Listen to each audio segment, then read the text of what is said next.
Merci de nous rester fidèles. C'est la seconde partie de New World Forum. Le thème de cette semaine, journalisme et politique.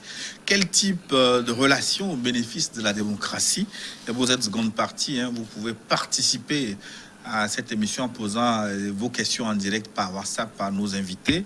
Ils sont trois, je vous les représente. Le professeur Joseph Anoute Petitbé, il est professeur titulaire en histoire contemporaine à l'Université de Lomé. Docteur Paul Kofi Paye, il est historien lui aussi, chef de département d'histoire à l'Université de Lomé. Notre troisième invité est un professionnel des médias, Luc Abaki, journaliste chroniqueur. Merci de rester avec nous. Donc, à la fin de la première partie, nous étions en train de nous interroger quelle devait être la bonne distance entre le journaliste et l'homme politique. Luc Abaki, c'est vous qui aviez la parole. Oui, nous l'avons dit. Entièrement. Bon, ok, donc... Oui, non, mais si tu permets, je vais terminer ma réflexion en disant que l'indépendance du journaliste vis-à-vis de l'homme politique est souhaitée, mais je constate que c'est un leurre finalement. Parce que je pars de la réalité dans notre pays. Quand vous regardez un peu les journaux qui intéressent le plus, ce sont des journaux qui parlent de politique. Et à partir de ce moment-là, comment voulez-vous que l'homme politique, dont la matière est la politique, qui intéresse la population, puisse se mettre à l'écart de ce que fait le journaliste? Et au-delà de ça, vous allez vous rendre compte que finalement, les gens, les journalistes, parce que moi, pour moi, il y a deux types de journalistes. Il y a ceux qui se font appeler journalistes et il y a des journalistes. C'est-à-dire ceux qui se font appeler des journalistes, ils ont un organe, ils ont l'autorisation à la HAC, etc. Ils publient, mais quand vous voyez ce qu'ils publient, vous vous posez des questions sur la technicité et l'éthique dont vous avez parlé tantôt. Ces deux éléments doivent se mettre ensemble pour qu'on puisse parler d'un vrai journalisme. Mais quand vous lisez un certain nombre de parutions, vous vous posez la question, où sont ces deux éléments? Maintenant, il y a des journalistes qui ont à cœur le professionnalisme. Et à partir de ce moment, ce que moi je pense qu'on puisse faire pour garder cette indépendance-là, mon collègue l'a dit, il faut savoir ce qu'on veut faire et se forger un nom. On n'est pas journaliste pour faire du pipeau. On n'est pas journaliste pour faire du buzz.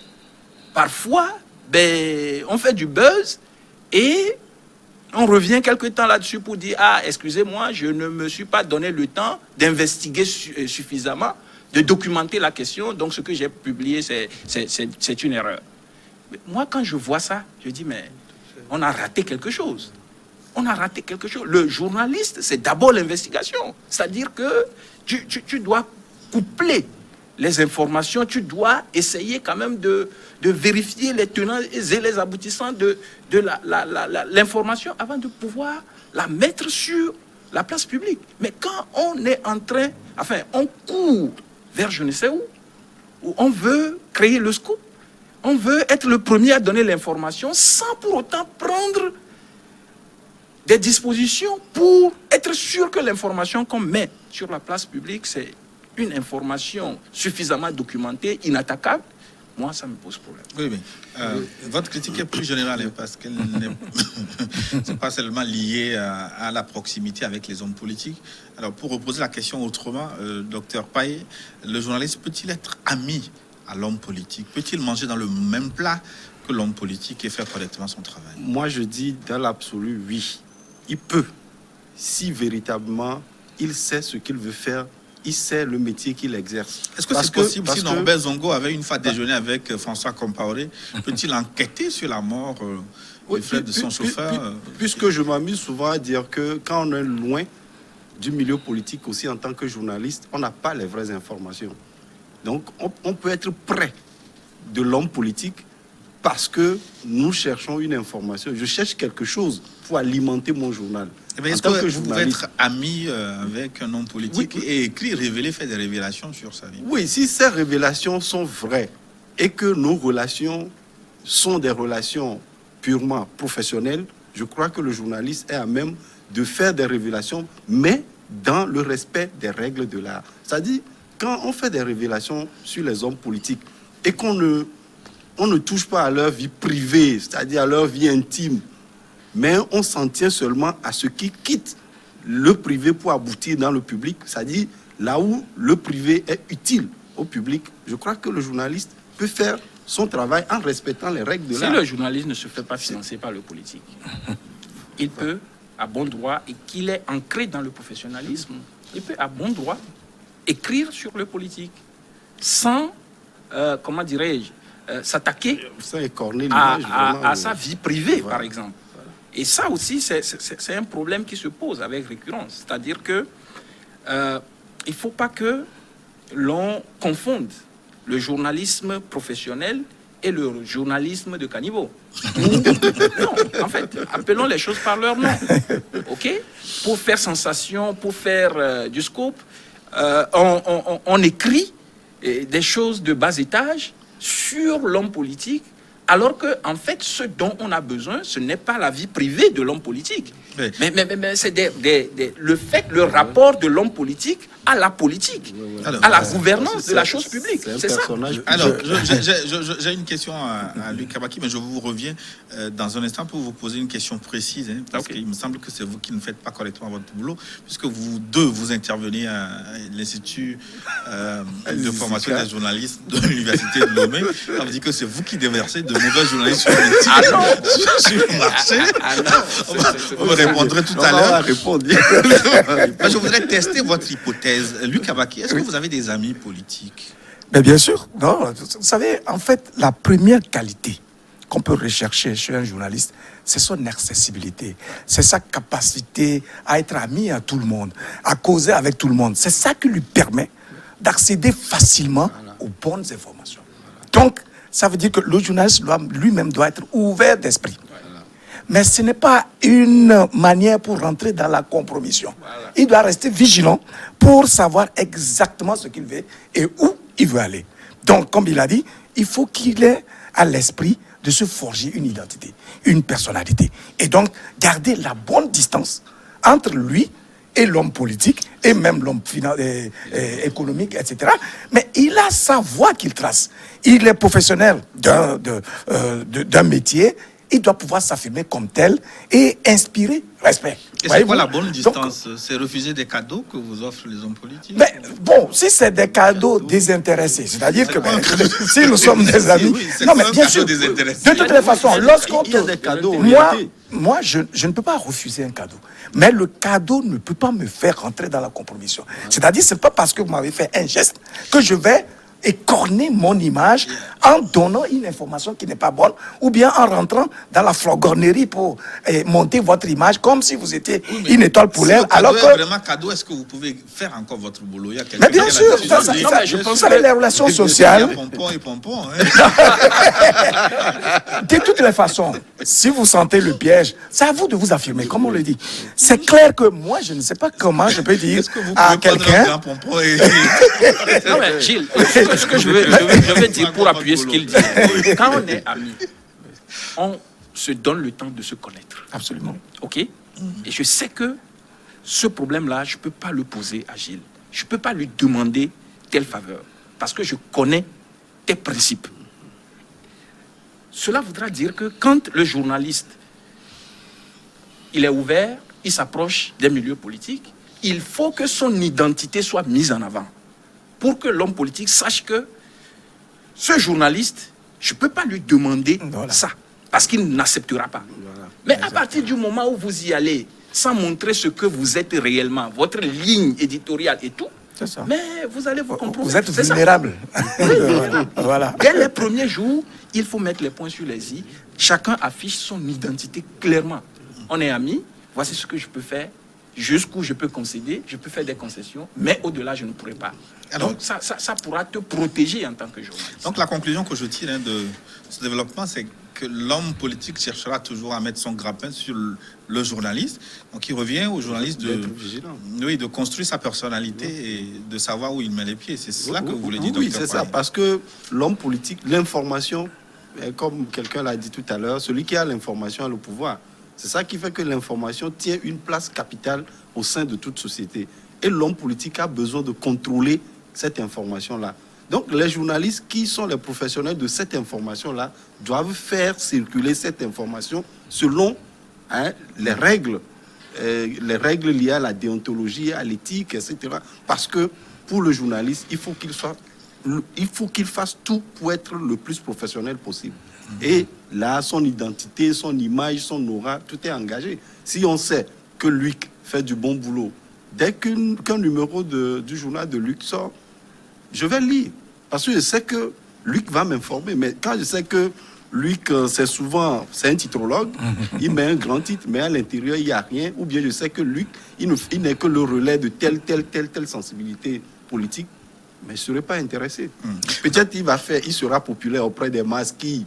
Bon, souvent, nous disons que les conducteurs de taxi-moto qui se regroupent souvent devant les kiosques à journaux pour lire uniquement les titres, il sera populaire dans ce milieu, mais il n'a pas fait de bonne analyse. Et ça ne m'intéressera pas en tant qu'enseignant. Alors, on va commencer par prendre les questions des téléspectateurs, si la réalisation le permet, si vous êtes prêts. Est-ce qu'on peut prendre le 92 58 33 92 58 33. Alors, il dit, j'aimerais poser la question aux trois invités, vous êtes tous ciblés à la fois, à savoir, un journaliste peut-il faire la politique? Sa question est pertinente. Oui, parce que je connais des journalistes qui sont attachés de presse, d'hommes politiques, de partis politiques. Il y en a qui sont même dirigent des mouvements. Bien sûr. Mais ce que je peux dire, mais bien sûr. D'abord, l'information sur laquelle le journaliste travaille est considérée comme une denrée politique et à la limite sociologique. Donc, ça veut dire que par essence, le journaliste travaillant sur une telle matière, il a quand même des aptitudes qui peuvent l'amener finalement à se retrouver en politique. Oui, parce qu'il est déjà sur le terrain. Mais est-ce que vous allez continuer par faire votre travail? Mais de deux choses l'une. À partir du moment où vous prenez la position d'être un homme politique, donc vous n'êtes plus journaliste. Alors, si vous êtes journaliste, parce que ce n'est pas les mêmes rôles, comme je l'ai dit déjà au départ. Sa question, il me semble que c'est est-ce qu'il peut faire les deux à la fois? Il me semble que c'est le sens de ça. Non, là, il y aura un mélange du genre. Il y aura un mélange du genre. Parce que mais on le voit généralement, on le voit fréquemment, non? Le journaliste, s'il fait bien son travail, constitue aussi un contre-pouvoir, qui porte un regard critique sur ce que font les hommes politiques. Donc, on ne peut pas danser, s'apprécier. C'est-à-dire que si vous-même vous devenez homme politique et qu'en même temps vous êtes journaliste, vous ne pouvez pas faire la critique professionnelle sur ce que vous faites. C'est vrai que pendant la période coloniale, ici comme ailleurs, il est fait mention de ces hommes doubles, c'est-à-dire journalistes et politiques. Mais aujourd'hui, je pense qu'il est extrêmement difficile pour un journaliste de porter la casquette de politique et se prendre au sérieux. Mais cela ne veut pas dire qu'un journaliste ne peut pas être militant politique. Militant, est-ce qu'un journaliste peut être militant? Si vous êtes militant, non, s'il est capable de dissocier les deux, tant mieux, parce que s'il se convertit en un militant absolu... Non, en fait, c'est un citoyen comme tout autre. Voilà. Et il peut avoir ses convictions politiques. Oui, avoir ses convictions, c'est différent d'être militant. Justement, donc c'est là où je ne suis pas d'accord. Voilà, c'est ça. Parce qu'il ne va pas être militant, mais il peut avoir ses convictions politiques. Mais travailler en sorte que ces convictions politiques ne prime pas sur le professionnalisme du travail qu'il fait.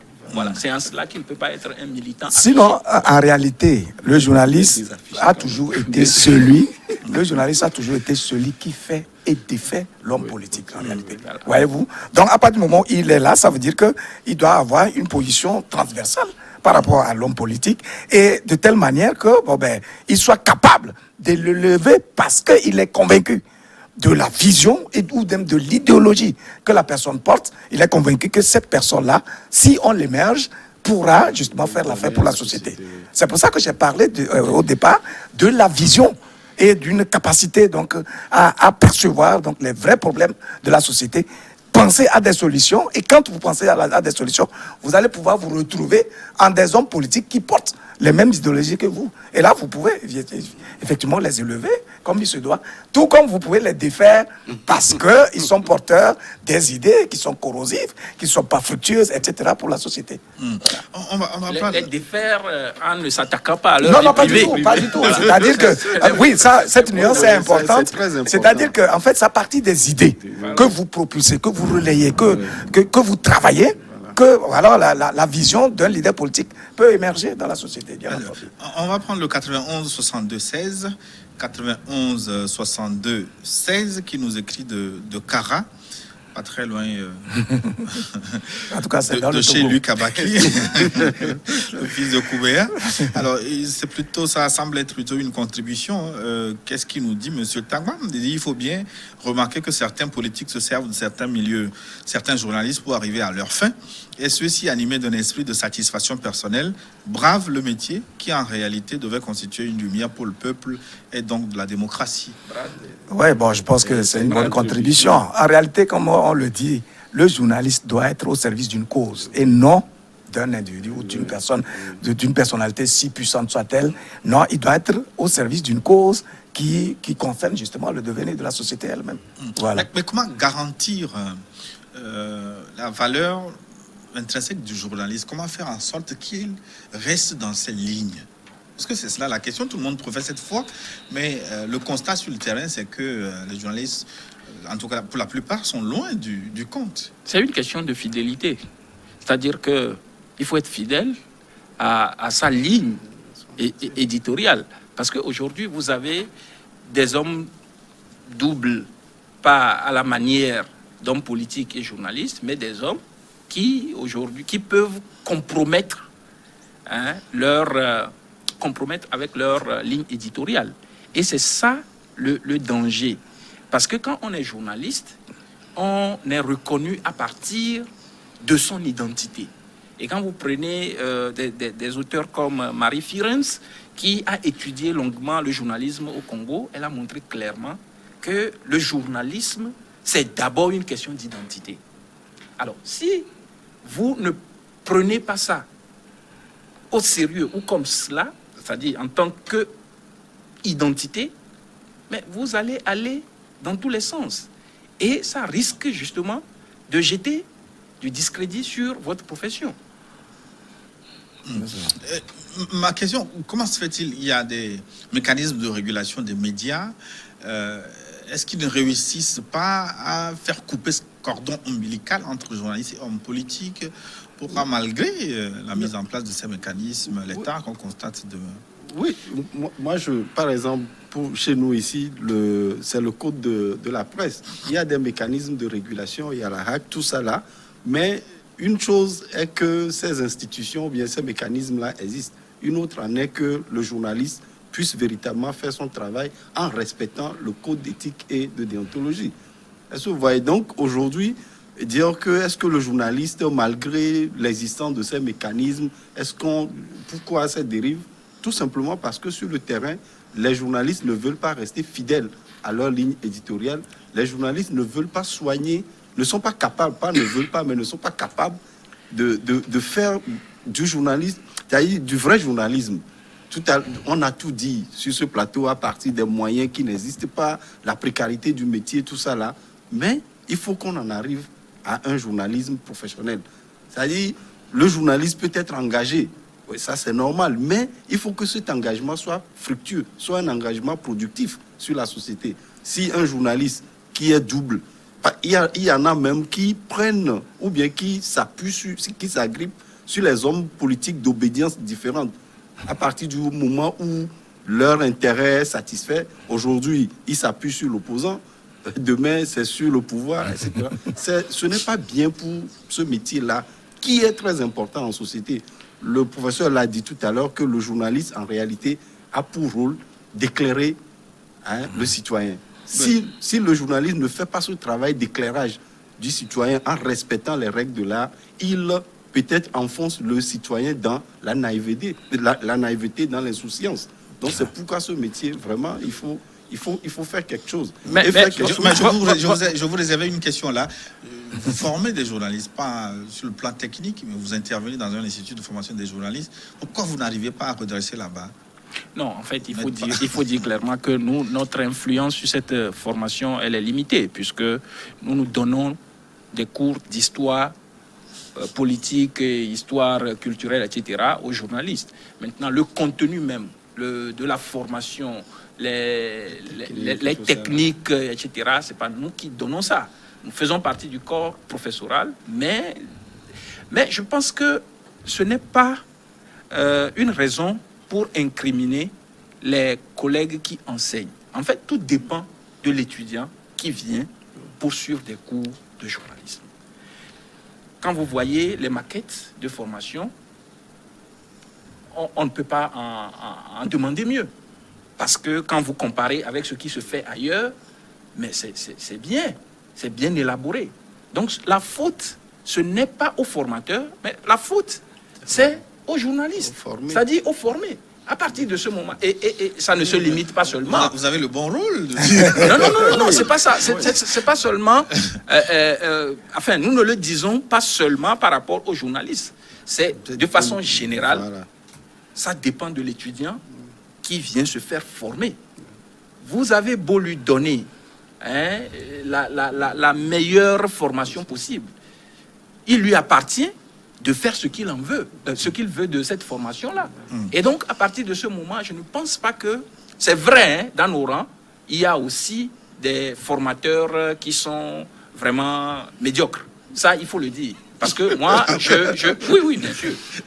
On n'est pas au même niveau. Tout n'est pas parfait. C'est pas parce qu'on enseigne à l'université que tout le monde est au top. Non. Ça, il faut pouvoir faire l'autocritique aussi du corps enseignant. Mais je pense que les bons grains, les bonnes graines sont largement et nettement au-dessus de quelques rares graines qui déconnent. Luc Abaki, est-ce qu'il faut... Je veux juste ajouter aussi à ce que le professeur a dit, qu'au-delà des formateurs même, vous allez voir que les journalistes ils font souvent des séminaires de recyclage, des formations complémentaires, mais le problème demeure. Pour confirmer qu'en réalité, ce ne sont pas les formateurs, mais ce sont les formés eux-mêmes qui ne réussissent pas à appliquer ce qu'on leur donne comme formation. Combien de fois on n'a pas organisé d'ateliers de recyclage? Combien de fois, même actuellement, à Isika, il y a une formation que vous connaissez très bien, pour FAMED.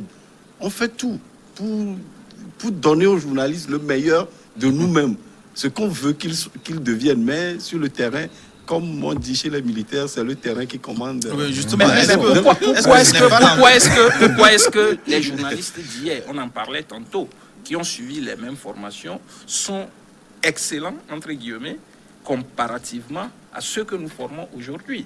Parce que le niveau de formation, enfin pas de formation, mais le niveau des étudiants qui entrent en formation généralement, ce niveau, il est fait le constat selon lequel le niveau va à des crescendo. Mais tout le monde n'est pas d'accord avec... Non, mais c'est réel. Hein? Mais, Luc Abaki, donc, est-ce qu'il faut aller finalement au-delà de ces formations et chercher un moyen, des modules pour construire de vraies personnalités? Parce qu'il me semble que finalement, c'est cela qui fait la différence. Oui, je pense que c'est la solution. Mais avant même de répondre à cette question, je reviens sur cet aspect de formation. En fait, tout dépend de l'objectif pour lequel le journaliste se fait former en journalisme. S'il va pour avoir le diplôme de journaliste, voilà, bien entendu, il l'aura. Voilà. Mais est-ce qu'il a acquis les aptitudes nécessaires? Est-ce qu'il s'est imprégné? Est-ce qu'il s'est approprié tout ce qu'on lui a infusé comme savoir, de telle manière qu'il puisse le révéler et le refléter dans l'exercice de son métier sur le terrain? C'est toute une question à ce niveau-là. Et donc, souvent, il me semble que la formation ne joue qu'à 40-45%, parce que ce qui fait le journaliste en réalité, finalement, est-ce que ce n'est pas le milieu dans lequel il est immergé, c'est-à-dire oui, bien sûr, la rédaction qui devient une deuxième école, hein, absolument. C'est pour ça qu'il faut être vigilant. C'est pourquoi il faut être fidèle à ses propres convictions. C'est pour ça qu'il faut toujours avoir une vision à laquelle on s'attache, vaille que vaille, quelles que soient les circonstances. Parce qu'on ne va pas justement négliger la situation de précarité qui fait vaciller des gens et qui donc, au gré du vent, essayent de satisfaire, voyez-vous, le besoin des hommes politiques, etc., etc. Maintenant, pour ce qui est donc de la solution, je pense qu'au-delà de toute cette formation, des lois qui régissent, qui régulent le métier, il doit y avoir une volonté politique réelle. Et cette volonté politique doit pouvoir se manifester de façon concrète par un certain nombre d'actions. Notamment, on peut, à partir du moment où on est gouvernant, et si on aspire vraiment à assainir le monde journalistique, on peut décider de cibler des gens qui répondent véritablement aux exigences du métier, essayer de les aider à émerger du lot des journalistes ambiants. Et donc, lorsque ceux-là sortent du lot, s'affirment par leur écrit, par leurs canaux, par leur, tout leur canard, mais ce sont ces canaux-là qui sont visibles sur le terrain. Et donc, à partir de ce moment-là, ça réduit, voyez-vous, les chances de ceux-là qui pataugent dans le désordre et qui viennent vraiment faire ombrage au métier lui-même. Voyez-vous? Et donc, si on met les moyens qu'il faut pour renforcer, bien sûr, la formation, mais en termes de moyens, pour que les journalistes compétents puissent vraiment émerger du lot, mais eux, à leur tour, vont aspirer d'autres, de telle manière que sur le terrain, on puisse même former davantage les gens, même sur l'État, qui soient plus percutants, plus efficaces et qui répondent vraiment aux exigences du métier. Donc vous invitez l'État à faire la culture entendu, de l'excellence. il faut organiser le monde de la presse, mais il faut un minimum d'engagement réel. Il ne suffit pas de mettre des lois. Ce ne sont pas les lois qui changent les gens. Vous avez beau mettre des lois répressives, etc. Il y aura toujours des brebis galeuses, il y aura toujours des gens. Parce qu'il faut trouver des méthodes qui puissent rentrer dans la réalité existentielle des individus. Si ce n'est pas le cas, ben, écoutez, vous allez parler, ben, ça prendra le temps qu'il faut pour pouvoir changer un jour. Ouais, Voilà. on va prendre le 91 44 95, 91 44 95. Qu'est-ce qu'il veut savoir? Ma question est de savoir pourquoi aujourd'hui les journalistes n'ont pas le même courage de dénoncer les abus du pouvoir des hommes politiques contre le peuple, comme les prédécesseurs qu'ils faisaient contre le colonisateur. Si j'ai bien suivi le développement du professeur Joseph Tigbe, la question est à Luc, hein. Bah, il est bien identifié. Ah bon. Bon, bah, moi, je ne peux pas, mais je peux répondre par rapport à moi-même parce que je pense que j'ai suffisamment le courage qu'il faut. On ne peut pas comprendre, mais peut-être qu'on peut se dire tout simplement que c'est lié à la réalité que nous vivons aujourd'hui, c'est-à-dire la société elle-même a un niveau qui n'est pas aussi élevé. On parle même des valeurs citoyennes, etc., qu'on enseigne à l'école, mais qui ne sont pas appliquées. Voyez-vous? Donc ça veut dire qu'il y a une dégradation.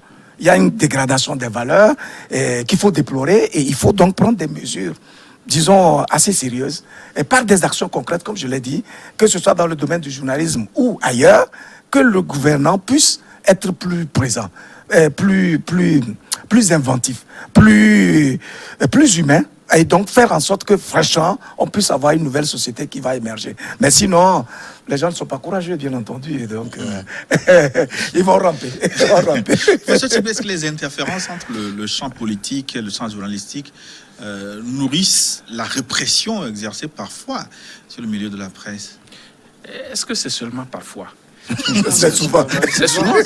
C'est souvent la répression est congénitale à la régulation de la presse et à l'exercice même du métier, parce que nous faisons un voyage dans le temps et nous avons dit dans notre développement que depuis cette période-là jusqu'à maintenant, eh bien, les journalistes qui sont considérés comme dérangeurs, qui troublent le sommeil du pouvoir politique, ils sont généralement dans le viseur de l'homme politique. On fait tout pour leur coller une affaire pour pouvoir les faire taire. C'est pour cela que le musellement même de la presse est un outil que l'homme politique tient brandi pour pouvoir faire peur à ces journalistes contestataires.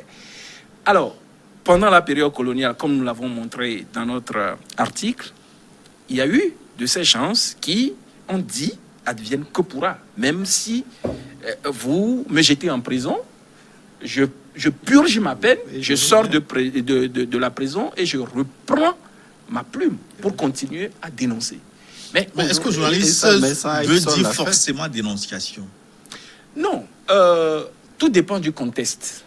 Tout dépend du contexte. J'ai dit tantôt que le journaliste est aussi, pour ainsi dire, et certains auteurs l'ont montré clairement, pour ainsi dire, quelqu'un qui exerce un contre-pouvoir, c'est-à-dire à partir du moment où il est là, il prend parti de la population, pour la population, l'éclaire et dénonce les abus, du pouvoir pour pouvoir s'inscrire dans une logique de construction citoyenne, surtout. C'est-à-dire qu'on ne critique pas parce qu'il faut critiquer, mais on fait de la critique constructive pour que la gouvernance soit bonne et que nous tous, en tant que citoyens, nous puissions en jouir. J'ai vu d'autres contester cette théorie. Est-ce que le journaliste, est-ce qu'il peut lui arriver d'applaudir aussi l'homme politique ou il doit se Non, situer... en fait, s'il est dans une posture de neutralité, voilà. Quand on fait bien, il applaudit. Il dit bien. Quand on fait mal, il le dénonce. Donc est-ce que cela ne doit pas être le rôle du journaliste de le considérer comme un chien de garde, comme on le dit souvent, un éveilleur de conscience? Oui, un éveilleur de conscience, cela ne veut pas dire que quand comment dire, on fait bien, on ne va pas dire. Même dire qu'on a fait bien, c'est aussi l'éveil de conscience. Et exactement, parce que là, il y a une partie de la population qui ne se rend pas compte qu'on fait bien. Et donc, il faut dire à la population que, en fait, ce qu'on a fait là, ce qu'on vient de faire, c'est bien. Mais peut-être on en veut plus. Voilà. Et donc, voici ce que je propose pour qu'on en fasse davantage. Mais le problème aujourd'hui, c'est que la population est tellement habituée à ces dénonceurs publics que quand vous ne faites pas dans la dénonciation, bon, on considère que vous n'êtes pas un bon journaliste. Exactement. Et je pense qu'il faut que la mentalité de la population elle-même soit reformatée. C'est pas parce qu'on tire sur le gouvernant qu'on fait forcément du bon journalisme. Et faire en sorte que les journalistes puissent tendre vers la neutralité dont je parle. Je sais que c'est difficile. Même les hommes de science, les scientifiques, c'est difficile d'être neutre. Mais il faut faire des efforts pour que l'on puisse vous prendre au sérieux en essayant de rester neutre dans la mesure du possible. Bon, mais à l'analyse, moi, je ne sais plus finalement si c'est le journaliste qui est un instrument du politique ou c'est le politique qui devient un jouet pour le journaliste. Les deux. Tout dépend, justement, comme on l'a dit. Si le journaliste n'est pas suffisamment, ne s'affirme pas suffisamment, ne répond pas suffisamment son aura et n'est pas jaloux de ses acquis, bien sûr, il est vulnérable. Et donc, à partir de ce moment-là, le politique peut l'utiliser comme un instrument. Voyez-vous, comme un simple jouet.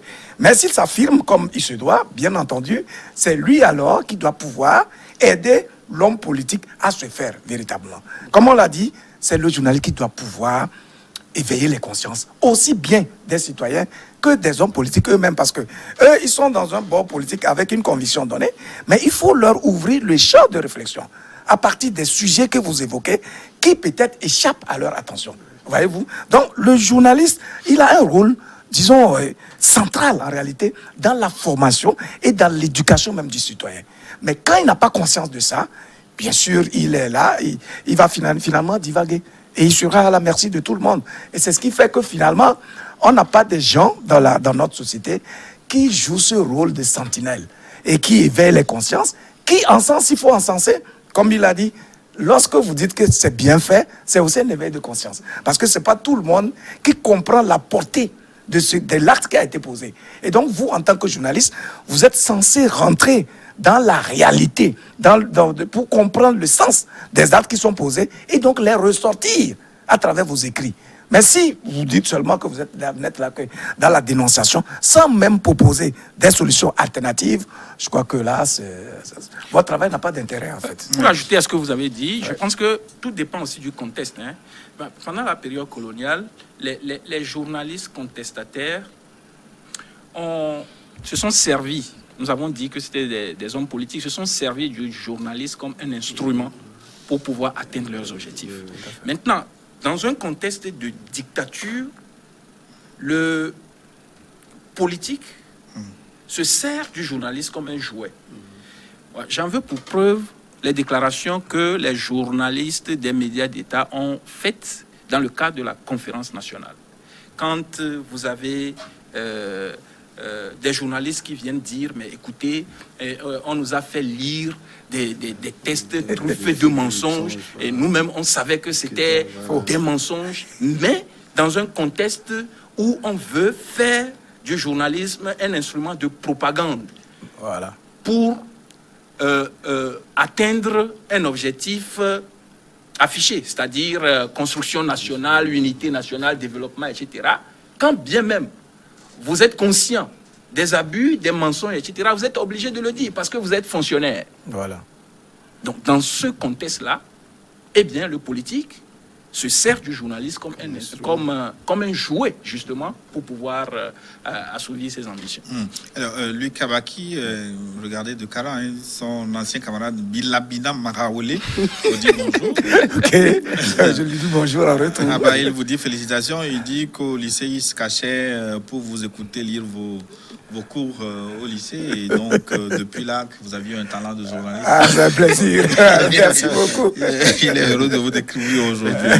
Alors, 97 44 12.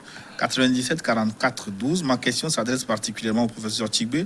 Je veux qu'il m'éclaire sur la différence entre un bon journaliste et un journaliste de caniveau. C'est ma blanc qui nous écoute. Ok, mais... Un journaliste de caniveau, c'est un journaliste qui crèche dans les caniveaux. Non, mais un journaliste de caniveau, c'est un journaliste... On l'a dit. Le concept vient de, je pense, Maître Gaoun Nebo. Oui, je pense. En fait, pour moi, un journaliste de caniveau, c'est un journaliste qui n'allie pas la technicité à l'éthique. On l'a dit, c'est toi qui as évoqué les deux concepts, la technique et l'éthique. Donc, pour moi, à partir du moment où le journaliste ne veille pas sur le fait que la technicité soit couplée avec l'éthique, la déontologie et tout ça, je pense que ce journaliste n'est pas à mettre au même niveau de considération qu'un journaliste qui fait tout pour respecter les règles de l'art. Donc, un journaliste de caniveau, ce n'est pas un journaliste. C'est ce qu'il veut dire, tout simplement. Ouais. Si je me... Oui, bon, c'est la méthode de Galénie. j'ai dit, il y a certains qui se font appeler journalistes et il y a des journalistes. Donc, les journalistes de caniveau, ce sont ceux qui se font appeler Les hommes de caniveau, il en existe partout. Même il y a des enseignants de caniveau. Je ne dis pas non. Je ne dis pas non. 91 46 15 91 46 15. Alors, qu'est-ce qu'il dit, lui? Alors, pourquoi certains journalistes ont toujours un champ, un œil, hein, il veut dire. Je constate que dans notre pays, le Togo, il y a certains journalistes proches du pouvoir et d'autres proches de l'opposition. Chacun se cantonne à son camp, à telle enseigne que ils n'arrivent pas à voir dans l'autre sens. On peut les appeler, après les journalistes de caniveau, des journalistes unijambistes. Ben voilà. C'est pour ça que je parlais d'ouverture d'esprit. En fait, c'est-à-dire que le fait que je sois proche, en tout cas d'une mouvance, ne m'empêche pas d'élever ma pensée, ma réflexion, et de faire en sorte qu'on puisse atteindre un idéal donné à travers les écrits qui sont les miens. Voyez-vous? Mais lorsque vous êtes cantonné dans une mouvance donnée, parce que vous avez des intérêts matériels directs, parce que vous avez peur de dire non aux décideurs, parce que vous n'arrivez pas à vous assumer, bien entendu, vous allez vous sentir dans un camp. Mais quand vous avez l'esprit ouvert comme il se doit, peut-être que c'est des gens qui peuvent vous cibler comme étant dans un camp donné, mais dans votre esprit, vous êtes dans une position transversale qui vous permet justement d'accéder à tout le monde à la fois, qu'il soit d'un camp ou de l'autre. Le journaliste, normalement, n'est pas appelé à avoir un camp. Il est appelé à être au service du peuple et même des dirigeants eux-mêmes à partir du moment où il les approche pour avoir les informations, mais dans l'amitié, dans la courtoisie, etc. Mais c'est lui seul qui sait comment il faut s'affirmer. Mais quand tu t'enfermes par tes écrits même, dans un camp donné, évidemment, tu ne fais pas de bon boulot. Est-ce qu'on ne peut pas reposer la question autrement? Vous dites que le journaliste n'est pas recommandé qu'il soit d'un camp, Oui. ou plutôt, il est recommandé aux journalistes d'être dans tous les camps. Ben voilà, il faut qu'il soit dans tous les camps, à la fois. Et puis, Et en même temps, être celui-là qui est clair. Voilà, c'est-à-dire qu'il doit avoir un esprit suffisamment éveillé et vigilant. Ajouter à ce qu'il dit que le journaliste, qu'on sait qu'il appartient à un camp et qui porte des critiques vraiment constructives, avec le respect des règles de déontologie, tout ça là, sur ce que ce camp-là a fait, c'est lui qui sera lui plus que les autres journalistes. Absolument, Parce tout à qu'on fait. sait que, bon, il est quand même honnête, il est Voilà. crédible. Objectif. Ouais. Voilà. Alors, j'avais une question, hein, et donc je remercie le téléspectateur du Niger, Boubacar Amadou Aïga, donc de me le rappeler. Je me dis, est-ce que les médias d'État ne devraient pas être la référence, hein, pour drainer les autres? Est-ce que c'est pas parce que ces médias publics échouent souvent à donner la bonne information que ceux-ci n'arrivent pas à tirer vers le haut la presse privée? Parce que je le mets en relation avec la question de notre téléspectateur du Niger, 99 69 41. 99 69 41, il dit, ma question, pourquoi le journal de l'État ne fait que flatter le gouvernement, même quand il ne fait pas bien? Bon, moi, je pense que cette tendance, et on l'a si bien analysé un peu dans notre article, ne date pas d'aujourd'hui, en fait. C'est-à-dire que c'est la marque déposée des médias d'État depuis la période postcoloniale. Quand vous prenez Sylvanus Olympio, qui critiquait la méthode forte de l'administration coloniale, une fois qu'il est passé au pouvoir, mais on a vu que les médias, tous les médias qu'il avait à sa disposition, il les a orientés. C'est la loi du 11 septembre 1959 qui a tracé la voie. Et pendant cette période, Nicolas Grunis, qui était dans l'opposition, il critiquait cette méthode, cette façon de faire. Il a même dit que le jour où il viendrait au pouvoir, il va supprimer cette loi. Mais quand il est arrivé au pouvoir, ce qu'il a pu faire, c'est que dans la Constitution du 5 mai 1963, dans l'article 12, il a mis simplement que la liberté d'expression est cardinale à tous les citoyens et que l'État doit pouvoir créer les conditions pour que les citoyens puissent s'exprimer soit par la parole, soit par la plume, soit par l'image. Donc il n'a pas pu supprimer la loi en question. Non, non. Il n'a pas, non Et seulement il n'a même pas spécifié. non seulement il n'a pas supprimé la loi, mais il a corsé la loi. Et quand le président Yadima est arrivé, mais il a fait dire par Hervé Bourges, qui était à l'époque le directeur du centre de formation des journalistes de Yaoundé, pour former les journalistes togolais, il a fait dire à cet éminent journaliste que c'est un leurre de penser que sous les tropiques, on peut avoir une certaine liberté d'expression.